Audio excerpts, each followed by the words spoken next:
میں امت مسلمہ کو عزت حاصل ہے یا یہ ذلیل ہے؟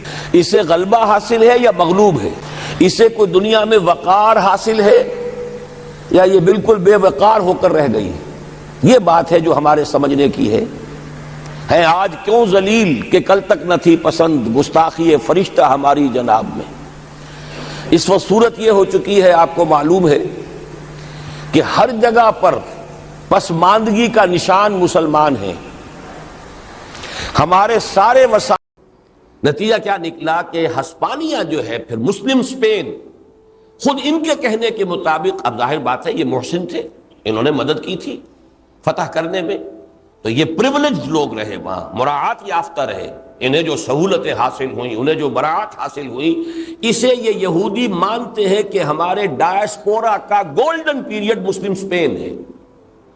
وہاں جو عروج حاصل ہوا، وہاں جو آزادیاں حاصل ہوئیں، وہاں جو انہیں مواقع ملے، یہ ان کا گولڈن پیریڈ ہے ڈائسپورا کا، خود اپنے قول کے مطابق۔ پوری دنیا میں کہیں اور نہ امن تھا ان کے لیے، نہ سکون تھا، نہ چین، ہر جگہ نفرت، ہر جگہ تشدد، پرسیکیوشن، سوائے ایک مسلم اسپین۔ یہاں سے انہوں نے عیسائی یورپ کی پشت میں نقب لگائی ہے، اور وہ نقب کس طور سے لگائی؟ جیسے جیسے اسلام کی تعلیم اور علم کا احیاء جو مسلم اسپین میں ہوا مسلمانوں کے ہاتھوں، یہ جیسے جیسے اسپین سے مختلف یورپی ممالک کی طرف اس کی رو چلی ہے، اس میں تین چیزیں انہوں نے مزید شامل کر دی۔ یوں سمجھیے کہ جو چیز اعتدال کے ساتھ اسلام میں ہے، اس میں ایک انتہائی رنگ پیدا کر دیا۔ وہ کیا؟ آزاد خیالی، ہر شخص کو پورا اختیار ہونا چاہیے، جو چاہے وہ مانے، جو چاہے بیان کرے۔ نتیجہ کیا نکلا کہ عیسائی یورپ پر عقیدے کی گرفت کمزور ہو گئی، اس سے انہوں نے فائدہ اٹھایا۔ نمبر دو، آزادی عمل، فریڈم آف ایکشن۔ نتیجہ کیا نکلا؟ اخلاقی آوارگی۔ اسی چیز کو، چیز اچھی ہے، آزادی بڑی اچھی شے ہے، لیکن آزادی بھی کچھ حدود کی پابند ہونی چاہیے۔ مادر پدر آزادی تو بہرحال کوئی اچھی شے نہیں، آزادی کچھ حدود کے اندر، پابندی کے ساتھ آزادی۔ جب مجرد آزادی، مطلق آزادی ہوگی، تو وہ تو مجھے اب یاد آ رہے ہیں وہ اشعار کہ جو اکبر الہ آبادی نے کہے تھے انگریز کے دور میں، کہ گورنمنٹ کی خیر یارو بناؤ، گلے میں جو آئیں وہ تانے اڑاؤ، کہاں ایسی آزادیاں تھی میسر، انا الحق کہو اور پھانسی نہ پاؤ۔ یہی تو کیا تھا غلام احمد قادیانی نے جب دعوی نبوت کیا ہے، اور جب اس کا خط پہنچا ہے امیر دوست محمد والی کابل کے پاس، اس نے جواب میں ایک جملہ لکھ کے بھیجا، این جا بیا، یہاں آ کے کرو ذرا دعوی نبوت کا، پھر تمہیں پتا چلے کہ نبوت کا دعویٰ کرنے کا مطلب کیا ہے۔ این جا بیا، یہ خط کیوں بھیج رہا ہو، خود آؤ نا۔ تو انگریز کی گود میں بیٹھ کر تو جو چاہو دعوے کرو، تو گورنمنٹ کی خیر یارو مناؤ، گلے میں جو آئیں وہ تانے اڑاؤ، کہاں ایسی آزادیاں تھی میسر، انا الحق کہو اور پھانسی نہ پاؤ۔ تو یہی در حقیقت وہ نقطہ ہے، آزادی رائے، لہذا جو چاہو، اور آزادی اظہار، جو چاہو بکو، آزادی عمل، چاہے ننگے ہو کر سڑکوں پہ نکل آؤ، آزادی عمل۔ اس سے اخلاقی آوارگی اور جنسی جو آوارگی کا طوفان ہے وہ یورپ میں پیدا کیا یہودیوں نے۔ اور تیسری چیز تھی آزاد معیشت، فری اکانومی، جس کے راستے سے سود کے اوپر جو پابندی تھی وہ ختم کروا دی۔ یہ نقب ہے، یہ تین ان کے ہتھیار تھے جن سے انہوں نے جو کرسچین یورپ ہے اس کو زیر کیا ہے، اور ہوتے ہوتے پھر صورت وہ بن گئی جس کے علامہ اقبال مشاہدہ کر آئے تھے اس صدی کے آغاز میں، فرنگ کی رگے جاں پنجے یہود میں۔ یہ تبدیلی ہوئی ہے یوں سمجھیے تقریباً 1300 برس کے دوران۔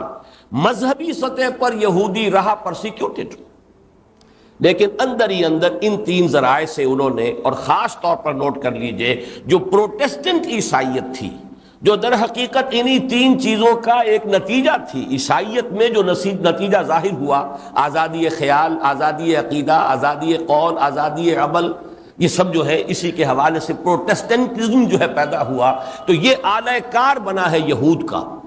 اور آج ویسٹ جو ہے وائٹ اینگلو سیکسن پروٹیسٹنٹ وہ سب سے زیادہ اعلی کار ہیں یہودیوں کے، جن کا سرغنہ یا سر خیل اس صدی کے آغاز میں برطانیہ تھا، اور جن کا سرغنہ اور سر خیل اس وقت امریکہ۔ یہ میں نے آپ سے عرض کیا ہے کہ یہ تقریباً 1300 برس میں تدریجاً یہ تبدیلی پیدا ہوئی ہے، لیکن اس کی تکمیل جو ہوئی ہے، بلکہ اس میں اعلان یہ بھی وضاحت کر دوں کہ اس 14ویں صدی ہجری میں اور 20ویں صدی عیسوی کے آغاز سے تدریجاً لینڈ مارکس کیا ہیں اس کے؟ 1917 اعلان بالفور،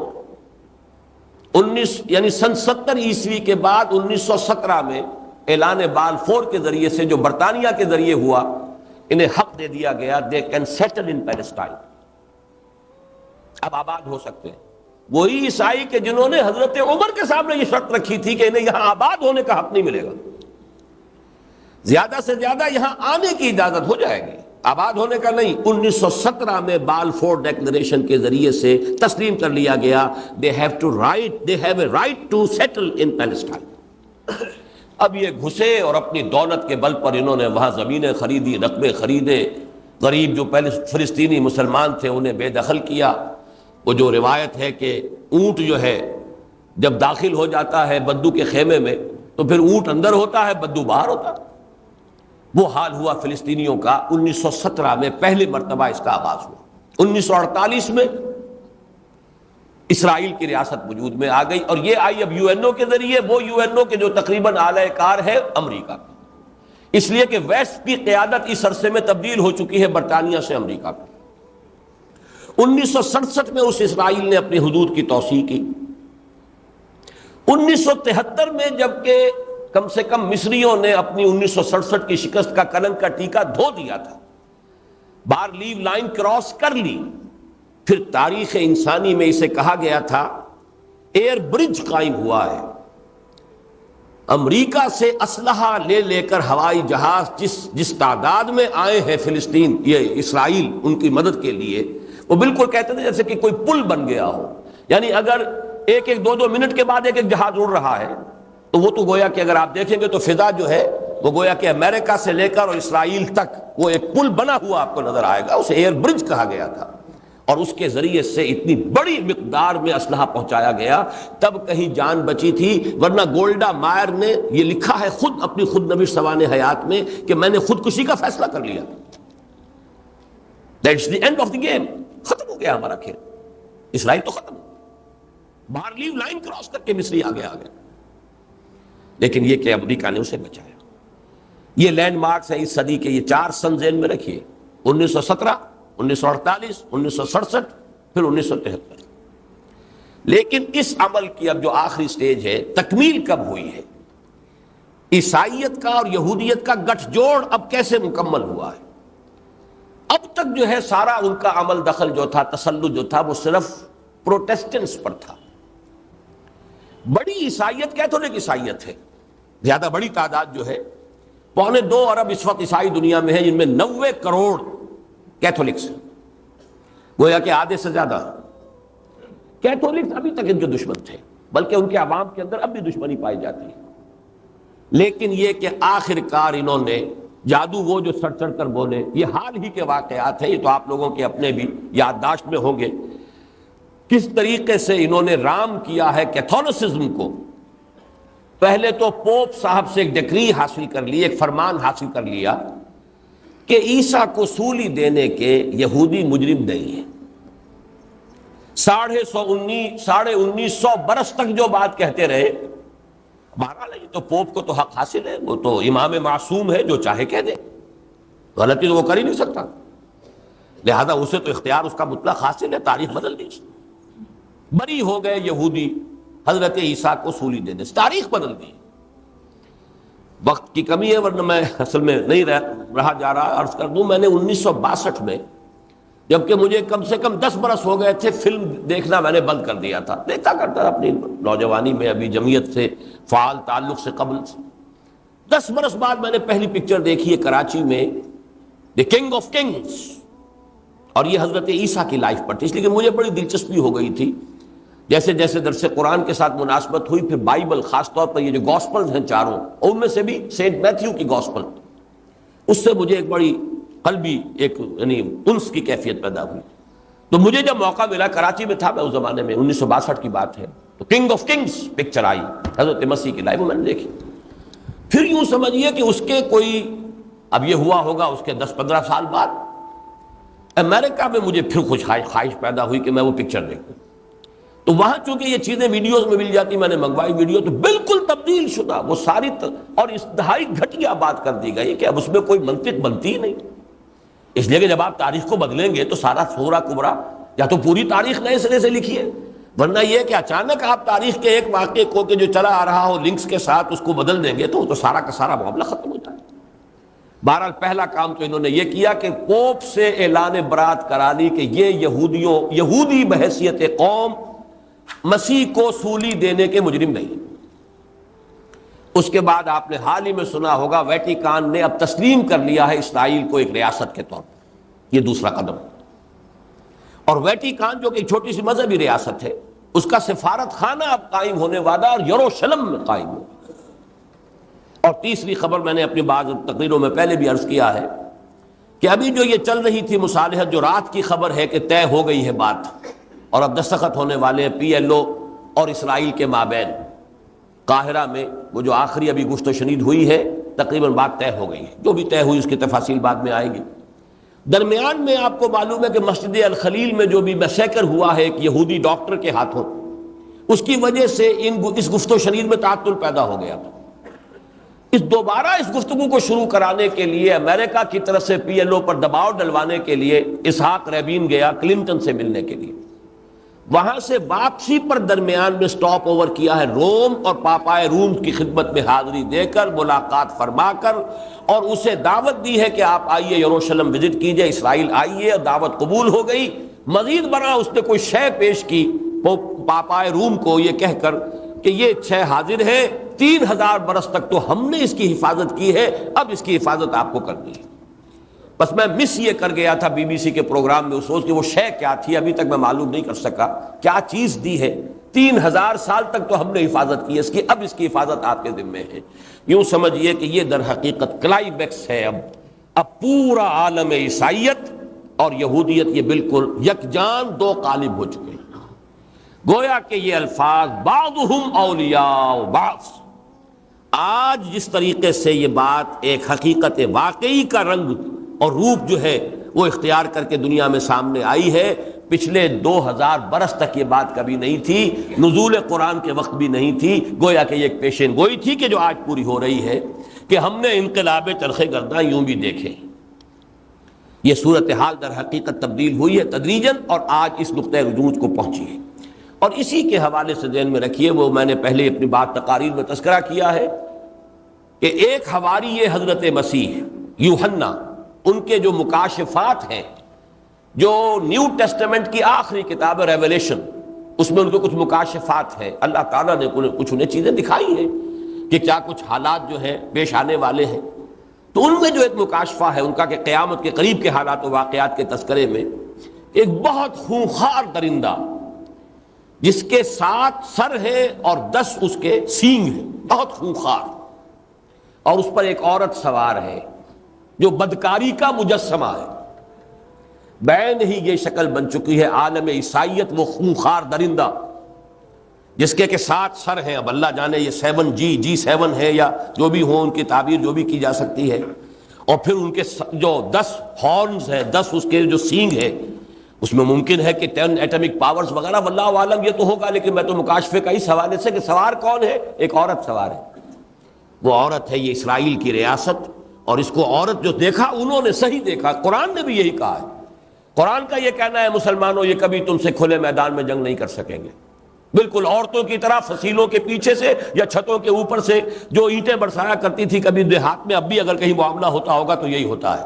مرد جو ہے وہ گلیوں میں لڑتے ہیں اور عورتیں اوپر سے جو ہے وہ اینٹیں برساتی ہیں. بالکل اسی طرح کا معاملہ ان کا رہا ہے. وہی کردار ہے کہ جو حضرت مسیح علیہ السلام کے ان حواری کو وہ نظر آیا اپنے مکاشفے میں کہ ایک عورت نہایت بدکار عورت ہے جو سوار ہے ایک نہایت خونخوار درندے کے اوپر، جس درندے کے 7 سر ہیں اور 10 سینگ ہیں. یہ ہے وہ در حقیقت نیو ورلڈ آرڈر، اور اس کی یوں سمجھیے کہ روحانی سطح پر جو حقیقت، جو اس کی اصلیت ہے کہ جو اللہ کے ایک نیک بندے نے آج سے 1900 برس قبل دیکھی تھی۔ اب آئیے اس حوالے سے، یا ایھا الذین آمنوا لا تتخذوا اليہود والنصارى اولیاء بعضهم اولیاء بعض، ہمارے لیے تو یہ حکم کہ ان کے ساتھ بالکل دوستی نہ کرو۔ ویسے تو کفار سے دوستی نہیں ہو سکتی، ایمان کا تقاضا یہ ہے، دوستی صرف اللہ کے ساتھ، اس کے رسول کے ساتھ اور اہل ایمان کے ساتھ، تو یہ ایمان کا لازمی تقاضا۔ اس لیے اگلے گروپ میں یہ بات بہت تفصیل سے آئی ہے، جو 3 آیتیں جو ہیں جن کا مجموعہ دوسرا ہے، انما ولیکم اللہ ورسولہ والذین آمنوا الذین یقیمون الصلاۃ ویؤتون الزکاۃ وہم راکعون ومن یتول اللہ ورسولہ والذین آمنوا فإن حزب اللہ هم الغالبون۔ یہ تو شرط لازم ہے کہ تمہارا رشتہ ولایت، تمہاری دوستی، تمہاری محبت پہلے اللہ سے، پھر اس کے رسول سے، پھر صرف اہل ایمان سے۔ اگر اس معیار پر مسلمان پورے نہیں اتریں گے، اللہ کی مدد کبھی نہیں ملے گی اور غلبہ کبھی نہیں آئے گا۔ یہ 2 آیتیں دوسرے گروپ کی ہیں جس کا کہ میں نے ابھی بیان کر دیا ہے۔ انما ولیکم اللہ ورسولہ والذین آمنوا الذین یقیمون الصلاۃ ویؤتون الزکاۃ وہم راکعون۔ اہل ایمان تمہارا ولی نمبر 1 اللہ ہے، ولی نمبر 2 اللہ کے رسول ہے، اور پھر باقی اہل ایمان بھی صرف نام کے اہل ایمان نہیں، الذین یقیمون الصلاۃ ویؤتون الزکاۃ، جو نماز قائم کریں، زکوٰۃ ادا کریں، اور زکوٰۃ ادا کریں جھک کر، وہم راکعون، اپنا احسان نہ سمجھیں بلکہ یہ سمجھیں کہ جس نے وہ زکوٰۃ قبول کی ہے اس نے مجھے میری ایک ذمہ داری سے بری کر دیا ہے، ان کا احسان مانیں۔ وَمَن يَتَوَلَّ اللَّهَ وَرَسُولَهُ وَالَّذِينَ آمَنُوا فَإِنَّ حِزْبَ اللَّهِ هُمُ الْغَالِبُونَ، جو اس معیار پہ پورے اتر آئیں گے کہ جو دوستی رکھیں گے اللہ سے اور اس کے رسول سے اور اہل ایمان سے، تو یہ حزب اللہ غالب ہو کر رہے گی۔ اللہم ربنا اجعلنا منہم، اللہ تعالی ہمیں ان میں شامل فرمائے۔ اس اعتبار سے اس آیت پر غور کیجئے، یا ایھا الذین آمنوا لا تتخذوا اليہود والنصارى اولیاء بعضهم اولیاء بعض۔ آگے فرمایا وَمَن يَتَوَلَّهُم مِّنكُمْ فَإِنَّهُ مِنْهُمْ، بہت سخت الفاظ، جو کوئی بھی تم میں سے ان کے ساتھ دوستی کرے گا وہ انہی میں سے شمار ہوگا۔ یہ بالکل وہی بات ہے جو حضور نے فرمائی، جو میری سنت سے اعراض کرے گا فلیس منی، من رغب عن سنتی فلیس منی، جسے میری سنت پسند نہیں، جو میری سنت سے اعراض کرتا اس کا مجھ سے کوئی تعلق نہیں۔ اسی طریقے سے یہ اللہ کے اس اتنے تاکیدی حکم کے باوجود تم انہی سے دوستی کرو گے تو ظاہر بات ہے پھر تمہارا اللہ کی نگاہ میں تمہارا شمار انہی میں ہوگا۔ وَمَن يَتَوَلَّهُم مِّنكُمْ فَإِنَّهُ مِنْهُمْ، انہی میں سے۔ اب میں یہ چاہتا ہوں کہ پہلے ان کا ترجمہ دونوں آیتوں کا مکمل کر دوں۔ ان اللہ لا یہدی القوم الظالمین، یہ تو پھر اسی تحدید اور تنبیہ کے اندر مزید زور، اللہ ایسے ظالموں کو زبردستی ہدایت نہیں دیتا۔ جب اللہ نے کہہ دیا دوستی مت کرو پھر بھی کرتے ہو تو گویا کہ تم اللہ تعالیٰ کی ہدایت، اللہ کی توفیق، اللہ کی مدد، اللہ کی نصرت اس سے محروم ہو گئے۔ اللہ ایسے ظالموں کو زبردستی ہدایت نہیں دیتا۔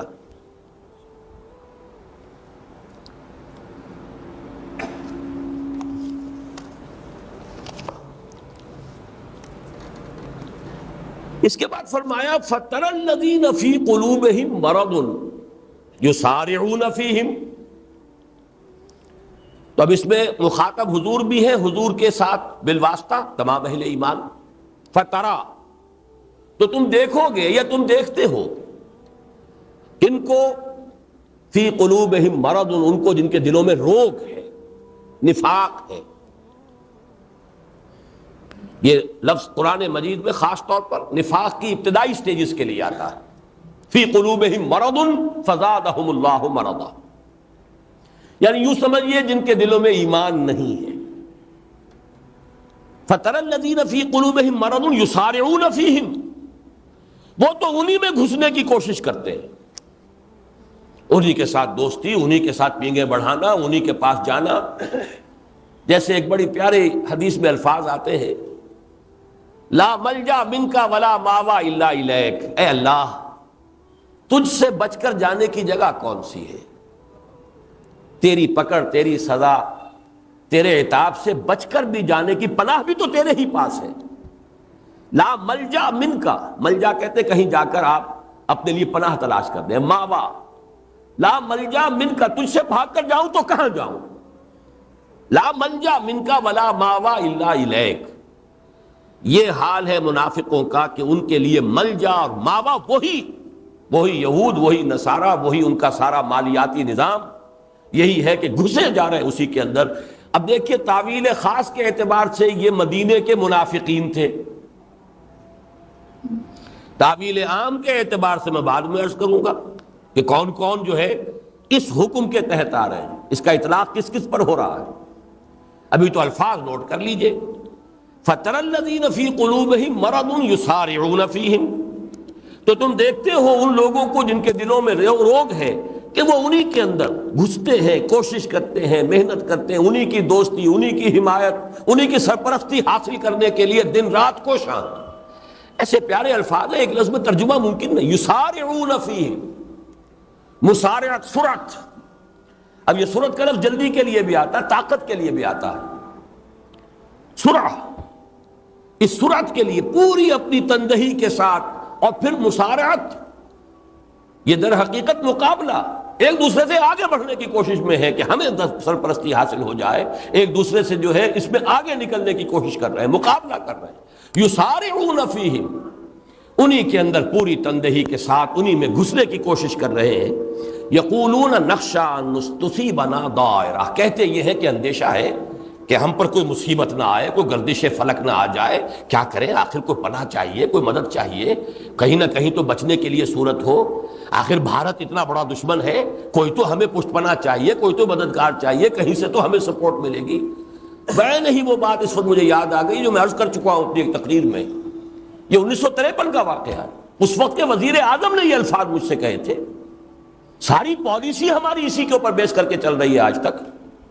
1953 اس وقت کے وزیر اعظم ناظم الدین، خواجہ ناظم الدین صاحب، میں اس وقت طلبہ کا ایک وفد لے کر ان کی خدمت میں حاضر ہوا تھا۔ اس وقت یہ ابھی سیٹو سینٹو وغیرہ، میڈو، بلکہ مڈل ایسٹ ڈیفنس آرگنائزیشن، اس کی باتیں چل رہی تھی۔ میں نے عرض کیا یہ آپ کیا کر رہے ہیں؟ پہلے تو انہوں نے کہا بھائی دیکھیے یہ تو ملکی معاملات ہیں، آپ طالب علم ہیں، آپ کو اس سے کیا تعلق۔